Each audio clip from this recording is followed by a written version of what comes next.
यो हो तौथली सहर र हामी तपाईलाई लाँदैछौँ सर यो अत्यन्त साहसिक गेम यानि माउन्टेन क्लाइम्बिङको लागि अत्यन्त उपयोगी छ र यो तौथली सहरबाट पनि निकै नै नजिकको यो ठाउँ रहेको छ।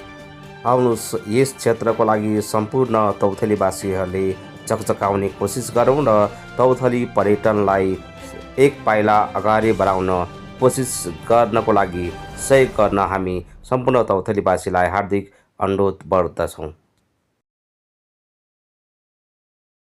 बेतासी डाँडा दाइ यो के यो हाम्रो बेतासी डाँडामा यो माउन्टेन क्लाइम्बिङ सम्भव छ जस्तो लाग्छ तपाईँलाई?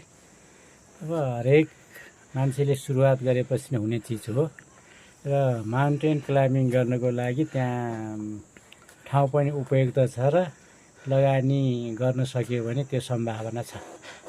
यदि हाम्रो यो अहिले हामी सुरुवाती चरणमै छौँ, यदि माउन्टेन क्लाइम्बिङ यदि हामी यो हाम्रो बेतासी डाँडाबाट हामी माथि जस्तै गिर्खुलोको डाँडासम्म हामी पुर्याउन सक्यौँ भने यसको मेन फाइदा के हुन सक्छ तौथलीवासीलाई? तौथलीवासीलाई एउटा रोजीरोटीको लागि गाउँ बाहिर जानुपर्ने अवस्था देखिँदैन।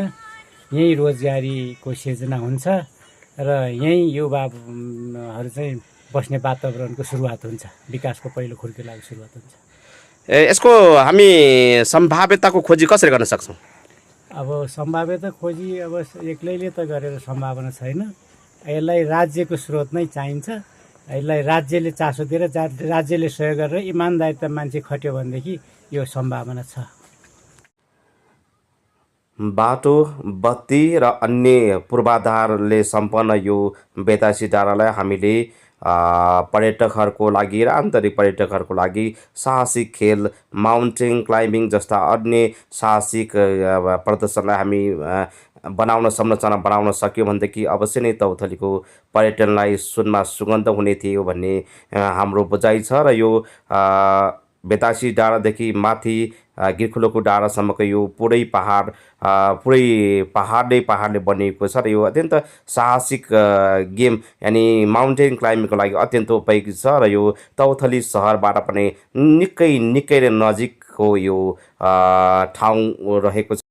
आउनुहोस् यस क्षेत्रको लागि सम्पूर्ण तौथलीवासीहरूले चकचकाउने कोसिस गरौँ र तौथली पर्यटनलाई एक पाइला अगाडि बढाउन कोसिस गर्नको लागि सहयोग गर्न हामी सम्पूर्ण तौथलीवासीलाई हार्दिक अनुरोध गर्दछौँ।